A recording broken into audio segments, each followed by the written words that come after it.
Move on to Standard Chartered Bank CEO, Bingumal. You're the only banker in this panel. Just want to know how do you see as a banker the budget as well as being a Standard Chartered Bank in terms of what would be the challenges in attracting FDIs? Thanks, Nista. First thing I would like to say is we see this as cycles. As Standard Chartered Bank, we've been in emerging markets for more than 160 years, and we've seen these cycles every 20, 30 years. As we speak, we are going through a cycle. We have very extreme cases like Lebanon, and we have some good success stories like Zambia. Us, Pakistan, we are slightly different. So we'll come out of it one day. That's our sentiment. And the only thing, this is a long haul. It's going to take some time. Now, this is the first time Sri Lanka is going into a budget and into IMF negotiation in a debt suspension. It's the first time ever we're negotiating with IMF. From that perspective, I think budget has tried to be in line with the IMF staff level guidelines. That's our sentiment on a no-choice basis. I was chatting with ST as well. This is a budget done to manage a crisis. This is not about how to take the country to the next level and all of that. Of course, like Dushni said, we might do some reforms, but I think more importantly, crossing the board approval and crossing the debt restructuring would be critical. So from that perspective, we can completely understand the tax increases and what the budget has tried to achieve. But the larger challenge is you're going into another $2.4 trillion budget deficit. Larger part of that will be financed through the domestic debts. Now, already we have a lot of domestic debts that there's a price attached to it. Now, the interest cost will go up in our estimation from 1.4 trillion to 2.2 trillion. That's about 800 billion rupees of interest cost. That's the size, twice the size of the military cost. So we always talk about the government cost, but when I looked at the budget, like the government SOE-related or the government employee-related cost increase is not that significant. So larger part of the tax increase, so more than 60% will go to the interest cost. So that is not sustainable. And the fiscal tightening and monetary tightening has a price. I think our belief is like next year's GDP will get impacted, then we go into a short-term recession. Again, there's not a lot of choice. So every day that you delay on the board approval will have a huge price for Sri Lanka to pay. So getting it done before March will be critical. If it's January, it's well and good. But beyond March, running the country beyond March without a board approval and the debt restructuring, ideally by June or worst case by September, will be extremely difficult for Sri Lanka by looking at some of the other markets. So that's our sentiment. Now, only if you look at the interest cost and the whole fiscal stress going into next year, and we are trying to recover revenues in a contracted economy, so the revenue targets are also very optimistic in our view. Now, only way that we can manage this is, of course, with the board level approval. IMF will bring $500 million. Well, ADB will bring half. I will collect about $1 to $1.2 billion with the board approval, ideally, but that's not enough. So the only way of driving this is to getting some investments, at least $2 to $3 billion in our view, apart from the IMF money, so you can reduce the domestic debt, and the debt financing domestically. Budget financing domestically. Now, talking about FDIs, unfortunately, as a country, we have not done a great job there. The FDI story started after 1977. At the time, it was like 0.2, 0.3% of the GDP, came to like a 0.67%, and then 83 riots happened, came down to 0.5 of the GDP. Then it was hovering around 0.5, 0.6. Then 89, 88, JVP insurgency. It came down to 0.20. 0.29 of the GDP, so it was very low. It was like $20 million at that time in terms of FDIs. I started building up, but not a great story, because we've been focusing a lot saying like we need to be best in class in terms of ease of doing business, which is a great thing if you can do. But if you look at markets like Vietnam is 70 in terms of ranking, but they got something like $15 billion in 2020 when we got $400 million. Now for the entire 40 plus years after the open economy, we've only got $18 billion of FDIs in this country. Now that's a bad story. Congo in 2020 got close to 4 billion. Myanmar, Cambodia, all these markets are much higher than us, including Mongolia. So in a crisis situation like this, it will be extremely difficult to bring in FDIs, but we believe that there'll be opportunistic investors who will enter into markets for the right level of investments. Of course, we can't fix everything, ease of doing business to interest rates to everything at this point. But we have to also be, as Sri Lankans, we have to be open-minded to work with partners. That's another problem we see in the market. When the foreign investors come, we don't want to, sell our family jewel. We want to keep it and run it ourselves. So that's a big mindset set change for us, because this is the time that we have to compromise more than anything with the foreign investors, because you don't get the OECD, Fortune 500 companies coming to Sri Lanka in the next 2 years. That's a harsh reality. And so I think Sri Lanka has to come to the party and negotiate a bit better. There are still investors looking at energy, looking at port, looking at logistics, looking at certain manufacturing sectors. Of course, tourism is another big pillar. If you're open-minded, we can attract a couple of $1 billion of investment in the next 18 months, and that will be crucial for us to reduce the domestic debt financing. Specifically about the banking sector, I'll quickly cover. Banking sector has gone through tremendous pressure since 2019, Easter attacks, the moratoriums, then the COVID moratoriums, and if you see the sector now, our ROEs are now single digit. It has come down, not very good for emerging market banking sector. We all have toxic assets. Every bank is doing a lot of restructuring to make sure that you kick the can down the road. But you need a recovery, you need an economy to recover these. You also need a banking sector to recover the economy. So it goes hand in hand. I think the request of the policymakers to have a balanced approach when you go too far with hurting the banking sector, because there's a lot of conversations around domestic debt restructuring. In a domestic debt restructuring scenario, the banking sector will suffer. The capital adequacy ratios will come down to significantly low levels. Even with the regulatory forbearance, if you let a bank crash, if there's a bank run, it's very difficult to stop. If you see what's going on in Lebanon today, it's not a good story. So therefore, protecting the banking sector during the economic revival will be critical. Banking sector will play a role and had played a role, already done a lot in terms of moratoriums and restructuring, etc. You can see the sector profitability now coming down slowly, but we need to work together in terms of navigating this crisis, and the sector is ready to partner. Thank you. Thank you. Thanks. Vimal, I'll move on to wish Ceylon Chamber Chairman. I know you have spoken many times, but my question is very specific. Give me one good proposal that you see in the budget, and one, what do you call it, worst proposal in the budget. Unfortunately, the minister is not here, but the officials are here. You can be very frank. Thanks, Nista. I can always count on you to make things difficult for me. Anyway, thanks for the opportunity for being here. I think I've commented on the budget. I can't think of any specific good or bad, but I'll give you a generic answer. Overall... You can't dodge that. No, I will give you an answer. What I want to say is, for the first time, we have seen freebies not being given. So for me, that's a good proposal, right? I think this country has lived too much on freebies, right? And we cannot go on giving subsidies, giving freebies, making false promises, and who underwrites? The Secretary Treasury is always put under pressure to come up with the money for all these freebies. So I think that's a good proposal. I saw something like there are paying wards going to be established in the government hospitals. I think it's about time. I think people need to know that we need to pay for what we get in return. So I think we have already done all the utilities. I think we are finally paying, I believe, the right price. I don't think, hopefully, the petroleum, electricity, all this is not subsidized anymore. So I think that's the way to go. We cannot live in a false prerogative that we are continuing to move forward. So that's, for me, the good part of the proposal, and I think we need to continue to encourage the governments to keep doing that.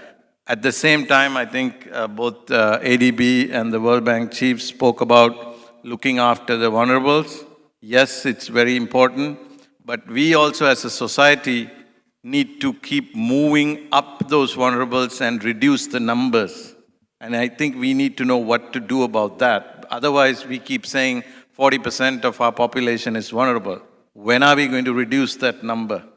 So I think we as business leaders, government, etc., should really work on that and reduce that number. Otherwise, we keep talking about the vulnerables and then there's nothing done about it. Because as you know, they say, when a man is hungry, right, giving him fish is not going to help. We have to teach them how to fish. So that part needs to start happening. I wouldn't call it a bad proposal, but I think on the income tax, personal income tax, I have no issue that I know we have to pay tax to do everything that we have to do. It is gone to 36%. We have no choice. But on the brackets, some of our employees who are in the range between the 500 or 750,000 to the million category, the huge jump on their tax is going to be very, very hard for that middle income class to bear that huge increase because total cash in their hand is going to be a lot less. At a 70% inflation, this tax coming in, I don't know how they are going to survive this. And I really don't know unless and otherwise December payrolls happen. I think the private sector is really grappling how to tackle that. So that's something I think hopefully it'll get re-looked at least the next time around. In other words, you're saying more people will go into this vulnerable group next year. Either that or the private sector will have to keep looking after them because and there was a thing I think Neela mentioned about people exiting. Why are people exiting? Because I think it become unaffordable to live here and handle things. So that could be one of the reasons we will lose serious talent. And that's the category of talent that the private sector has. Okay. So we'll lose serious talent. Right. This freebie story, I don't think it's exactly right. We still have fertilizer subsidy, we still have Samurdhi, we still subsidize education and healthcare. There's so much of subsidy going around. So maybe private sector need to really revisit and do a deep dive on this subsidy or freebies being thrown away. At least it's a right start. It's a right start. That's true. Move on to Mahendra Jayasekara, Lanka Tiles MD, the other private sector.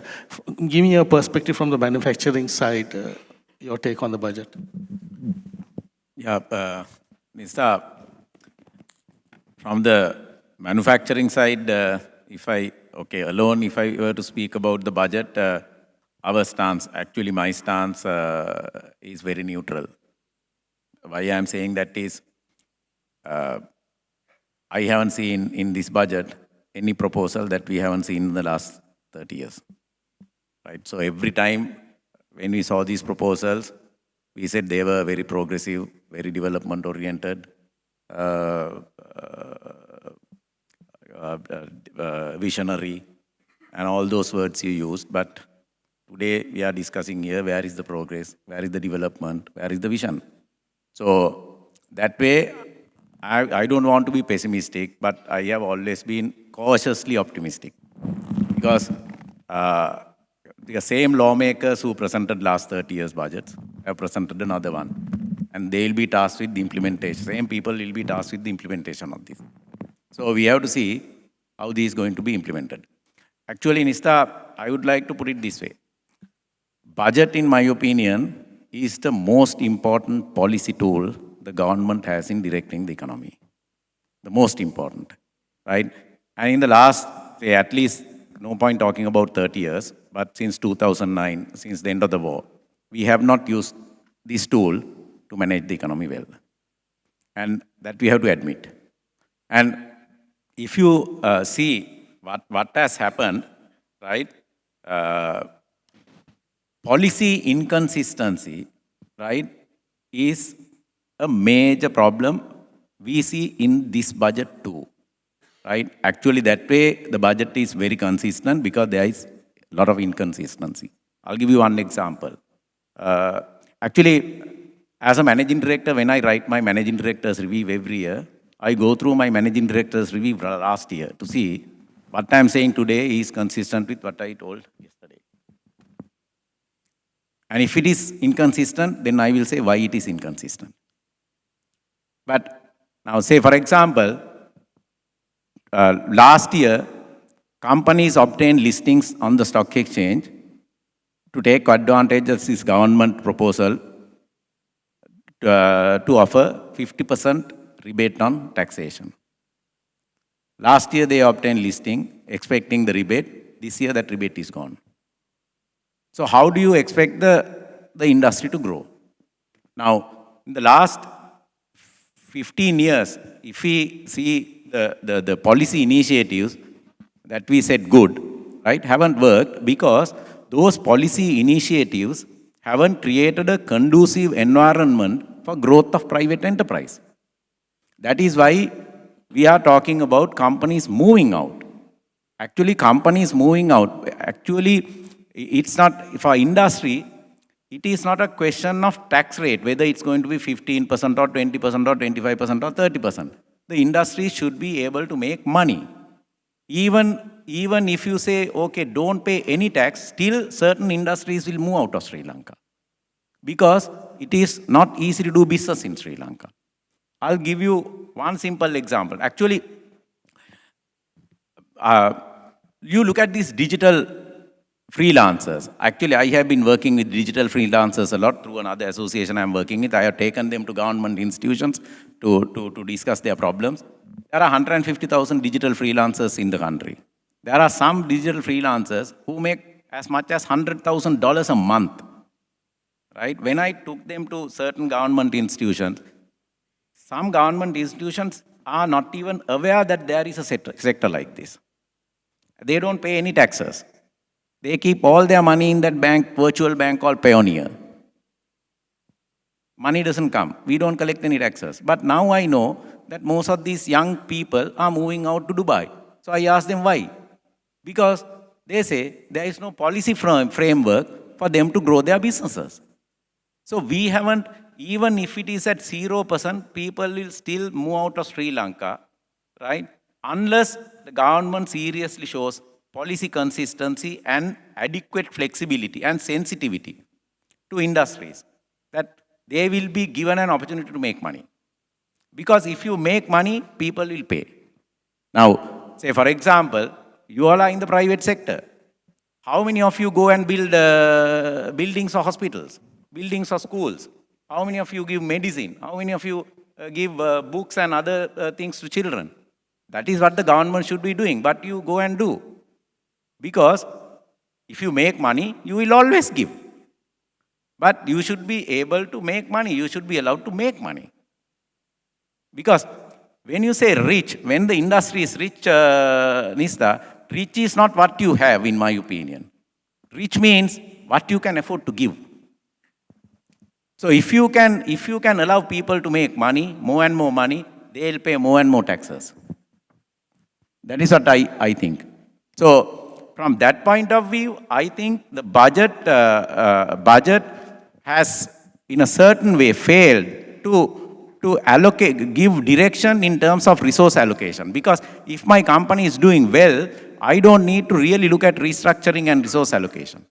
If the company is not doing well, then I have to see what products to continue, what products to discontinue, what departments to downsize, what departments to expand. So if you don't see that, then you can't grow that business. So Sri Lanka is also in a situation like that. So we have to see what are the things we need to do. Now say for example here, once again from industry point of view, because it affects even our industries, now we are talking about in the budget speech, there is need to amalgamate BOI, SLASIC, EDB and something else, NEDA or something like that, and create one entity. Why? Because these institutions haven't achieved the purpose. Now, I would like to know, now these four institutions did not achieve the purpose because they were not functioning as one. Or is it because of something else? In that case, we need to identify the root cause as to why these institutions could not achieve the purpose and see whether we are addressing that issue. Otherwise, Nisa, what will happen is, we will have a multi-storied building. Top few floors will go to BOI because the investors will need to have a better view. Right? Next set of floors will go to EDB. The next set will go to SLASIC. And the last few flows will go to National Entrepreneurship Development Agency or whatever really. Because these cultures are different, the way they work are different, their objectives are different. So, in my opinion, still I think even in this crisis situation, there is serious absence of proper analysis, proper thought given to this to come out of this problem. Just one last comment. You all are in the private sector. You all run companies. You all have overseas operations. There are business leaders here. Do you think, honestly, that this is a major complex problem to fix this country? You will have the answer. I am sure you know that it is not such a major problem, complex problem to fix. It's a simple problem to fix. But we need to identify what exactly are the root causes. In my opinion, if you fix accountability, policy consistency, and take hard decisions, then this country will straighten out in 2-3 years. Even in a company, the company is not doing well. If you want to restructure, you can do it only if your employees have faith in your company, in the management. If the government is in a position to get faith from the people, that the government is doing the right thing, and the government is accountable, and they will be accountable to the people, then this budget will succeed. Otherwise, this budget will not succeed. Thank you. Thank you. Thanks a lot. Hard decisions. Hard decisions are difficult to qualify. We also had lots of impacts from hard decisions, and we might see going forward some of the hard decisions that President himself mentioned. What would be the repercussions going forward? Anyway, I move on to Roshanta Fernando, CEO of SC Securities. Your take on in terms of prospects for investing and also stock market and capital markets in general. What do you see? How do you see the prospects? Thank you, Nista. You see, last couple of years, we faced back-to-back challenges, starting from East attack, COVID, and Naragale. Now we can see stable government, political stability, and other way around, new leadership taken lot of measures to recorrect so many things. From the starting, they put import bans, and again put price formula and turn around few loss-making entities such as CEB and petroleum. And now we went to IMF, started again debt restructuring, and SOE restructuring also in the cards. As President mentioned, expecting 3 billion from that, from SLIC, Telecom, Watersedge, Hilton, like that. And government is mainly focusing in private sector driven economy. And public sector reformers also now started doing. And we have a good relationship we are building up with India and expediting free trade agreements with states. And having said that, for the investments and the equity markets, we are facing few challenges. One is market liquidity and high interest rates. We can see fertilizer freely available now, fairly favorable weather patterns for agriculture. Next year, first quarter, we can see March season. After that, inflation might come down. Due to that, there will be a pressure interest rates also to come down. And these days, central bank is putting a lot of measures to create market liquidity. With that, we can see interest rates also future declining. And we have a big hope with the port city. And rupee depreciation is attractive for the tourism and the direct foreign investments. And Gaming Act is in place. Now, next year we can see economy stabilization, and exchange rate also will stabilize according to that. And economy turnaround also will take place during next year. Okay, thank you very much, Shanta. More to our final panelist, Shamin Tiragaratnaya from PwC Tax Director. I know we had less tax proposals, but what's your overall take in terms of on realizing some of the goals mentioned, the budget? Anisha, so this budget really concentrated more on tax revenue administration. The tax policies were addressed in the interim budget and the subsequent legislation which will be now out. And in those key revenue administration proposals, as Mr. Jayasekara mentioned, there have been some proposals which have been there in the past, implemented, and for whatever reason have not been taken forward. And there were some that were proposed but not implemented. So I think what we need to do at this stage is to take a look at those past proposals that were implemented, see what the shortcomings are and try to address them this time around. For instance, tax ombudsman. There's a suggestion to bring back the tax ombudsman. The tax ombudsman previously had very little power to give any direction to the Inland Revenue Department. The tax ombudsman's role is to look into malpractice and, tax administration, not on to the law side. So it's good if we can, this time around at least, bring the tax ombudsman by way of a piece of legislation and act where it gives him the power to make a direction to the Inland Revenue Department to, do something about it and to correct whatever the grievances the taxpayer has. So simple things like that can be incorporated this time around into those revenue administration proposals, and which are key because we have a high ambitious revenue target and we need to address those shortcomings in the past to be able to achieve that target. Thank you. Thank you, Shamin. Given the time constraint, I mean, we have already overshot our time in terms of closing. So I want to thank everyone on behalf of Daily FT and the Colombo University MBA alumni, all the panelists for being very frank and forthright, and also for the audience for making it interactive. Over to Sharon. Yeah. Thank you very much, Nista. Can we give a round of applause to our panelists and our moderator, ladies and gentlemen? Just a few more minutes, and we'd like to invite the Vice President Project Chair, Mr. Prabhat Kaushalya, to please join us on stage as we present mementos to our panelists. Ladies and gentlemen, we'd like to recognize the Secretary to the Treasury, Ministry of Finance, Mr. Mahinda Sirivardhana.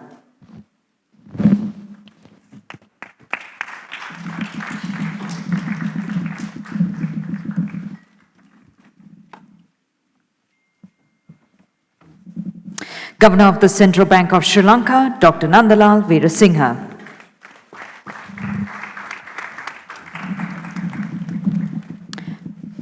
Country Director, Asian Development Bank, Dr. Chen Cheng. We'd like to invite now Mr. Kulendran Sivaram, the Deputy President. With that, we say thank you to the Vice President, Project Chair, for joining us on stage. Mr. Kulendran Sivaram will give away the special memento to the Country Director, World Bank, South Asia, Mr. Faris Zavaz. Also to the Executive Director, Institute of Policy Studies, Dr. Dushni Veerakon.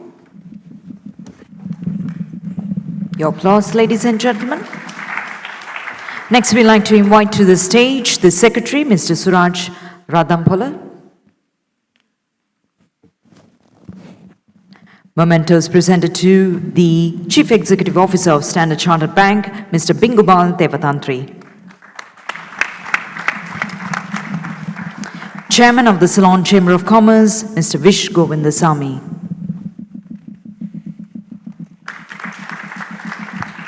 Thank you, Mr. Radampola, and we'd like to invite Mr. Pradeep Gunasekar from the EXCO to please join us on stage to present a memento to the Managing Director, Lanka Tiles PLC and Lanka Wall Tiles PLC, Mr. Mahendra Jayasekara.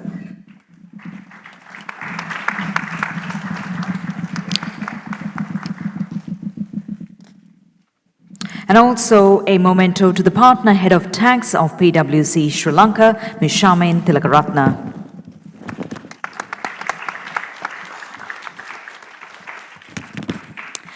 Thank you, sir. And we'd like to invite Mr. Sanjeeva Bhuvanakabahu to please join us on stage from the EXCO of the MBA Alumni.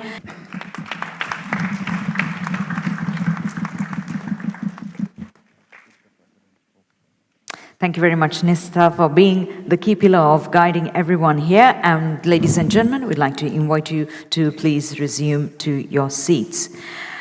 And now, ladies and gentlemen, to conclude and propose the vote of thanks, we'd like to invite Mr. Prabhat Kaushal, the memento presented to the Chief Executive Officer of SC Securities, Mr. Roshantha Fernando.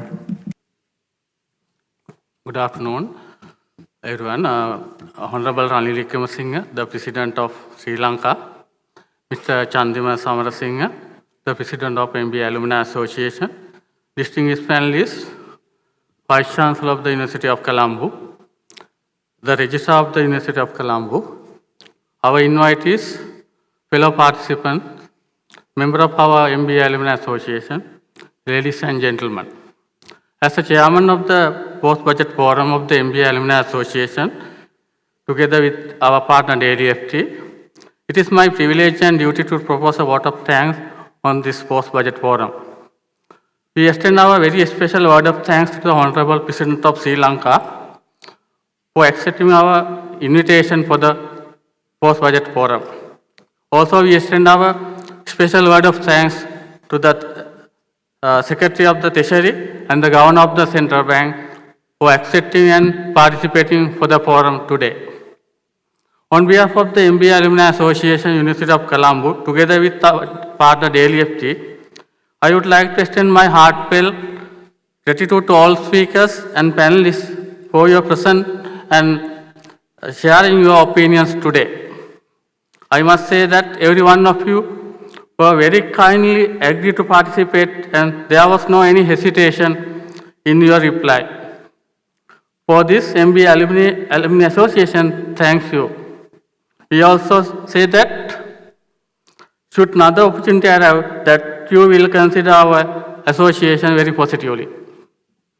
I must also thank Standard Chartered Bank for having confidence in us and partnering us because they value our thought of sharing correct information with the public.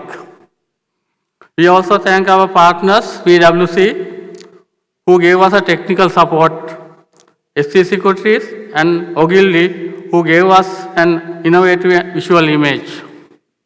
I must also thank our moderator, Mr. Qasim, Computer Ms. Sharon, Stagecraft Event Private Limited for all AV arrangements, and management of the Shangri-La Hotel for the support extended to us to have this forum very successfully today. Finally, I received tremendous support from our executive committee in general and also from my budget forum committee when planning this forum at this critical time. These members always behind me at this event all the time and would not let go under any circumstances. And there were times we thought our tasks won't pull through, but it is to their credit that today we had a very successful post-budget 2023 forum. Thank you.